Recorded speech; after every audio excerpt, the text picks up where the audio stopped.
Seja muito bem-vindo ao Momento Conecte-se com o Senhor, o nosso devocional diário de leitura da palavra e de meditação sobre o reino de Deus.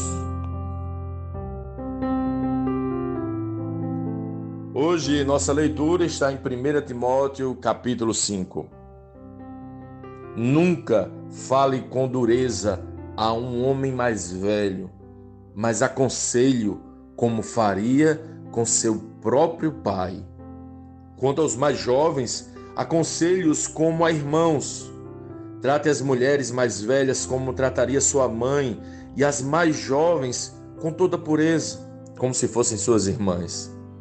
Cuide das viúvas que não têm ninguém para ajudá-las, mas se elas tiverem filhos ou netos, a primeira responsabilidade deles é mostrar devoção no lar e retribuir aos pais o cuidado recebido.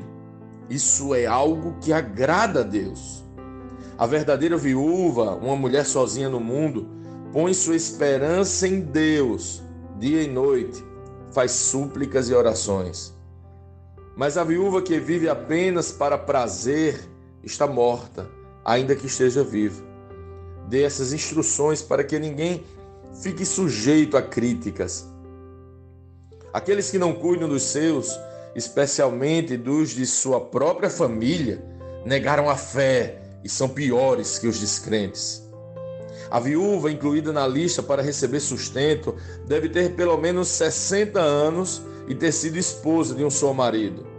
Deve ser respeitada pelo bem que praticou, como alguém que soube criar os filhos, foi hospitaleira, serviu o povo santo com humildade, ajudou os que estavam em dificuldade e sempre se dedicou a fazer o bem. As viúvas mais jovens não devem fazer parte dessa lista, pois quando seus desejos físicos forem mais fortes que sua devoção a Cristo, desejarão se casar novamente. Assim, se tornarão culpadas de quebrar o compromisso que fizeram. Além disso, aprenderão a se tornar ociosas e a andar de casa em casa, fazendo fofoca, intrometendo-se em assuntos alheios e falando do que não devem. Portanto, aconselho que essas viúvas mais jovens se casem de novo, tenham filhos e tomem conta do seu próprio lar. Então, o inimigo não poderá dizer coisa alguma contra elas, pois de fato algumas já se desviaram e agora seguem Satanás.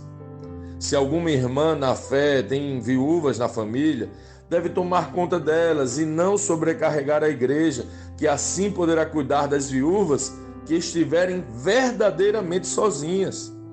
Os presbíteros que fazem bem seu trabalho devem receber honra redobrada, especialmente os que se dedicam arduamente à pregação e ao ensino.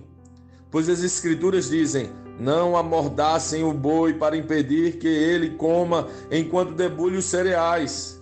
E também, aqueles que trabalham merecem seu salário. Não aceite acusação contra um presbítero sem que seja confirmada por 2 ou 3 testemunhas.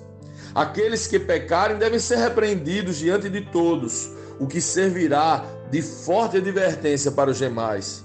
Ordeno solenemente, na presença de Deus, de Cristo Jesus e dos anjos eleitos, que você obedeça essas instruções sem tomar partido nem demonstrar favoritismo.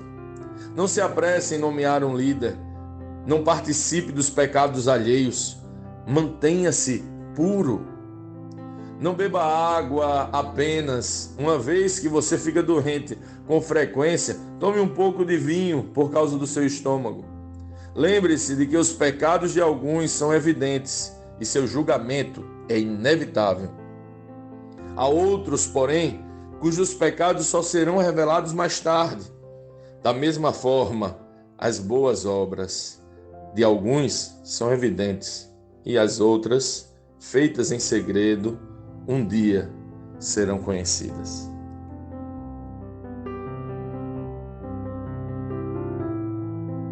Lendo este capítulo de hoje, nós precisamos responder: como Cristo lê esse texto?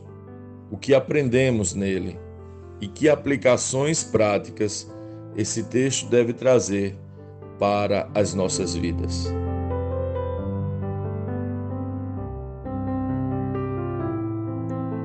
quanto cuidado e carinho Paulo demonstra por seu filho Timóteo. Conhece suas enfermidades e se importa tanto com ele, que no meio de orientações importantes para a condução da igreja, receita até tratamento médico. Nas orientações de Paulo a Timóteo, eu enxergo princípios valiosos de respeito aos mais velhos, de cuidados com os necessitados, de amor à família e de uma vida íntegra da igreja e dos líderes da igreja. O que percebo em todas estas orientações, sejam na forma de tratar os mais velhos ou os mais jovens, os necessitados, as viúvas, os líderes da igreja e a própria família, é que precisamos demonstrar compaixão. Compaixão para corrigir as pessoas com amor, como se fala com um pai, com um irmão, com uma irmã. Compaixão para socorrer e sustentar uma viúva que não tem recursos para sobreviver.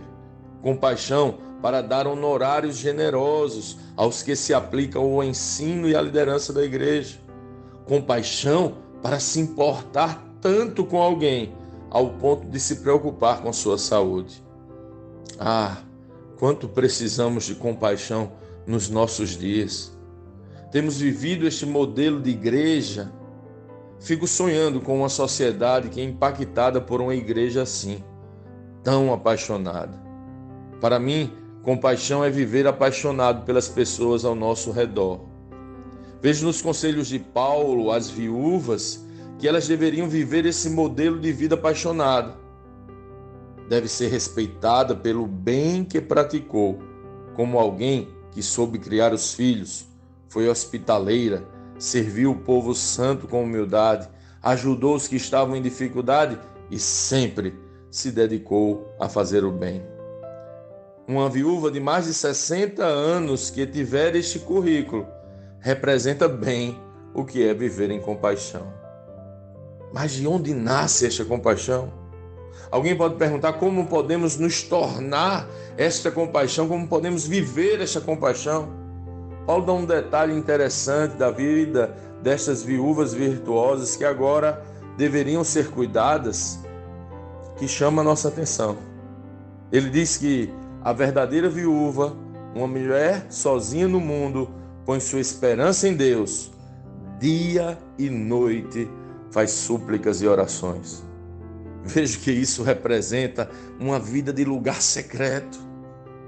E eu entendo que uma vida de compaixão é construída numa vida de intimidade com o Senhor. É construída no lugar secreto, com aquele que é compaixão, com aquele que é amor. Sim, existe um chamado transformador. Sim, para viver a compaixão, precisamos mergulhar dia e noite na presença daquele que é compaixão e amor. É o amor dele preenchendo as nossas vidas que nos transforma. É o amor dele preenchendo todas as lacunas do nosso coração que transborda em nós compaixão para aqueles que estão ao nosso redor. Que esse amor preencha a sua vida hoje de tal maneira que seja tão transbordante que você possa olhar para a sua família, para a sua comunidade, para os necessitados e para todos que estiverem ao seu redor com compaixão.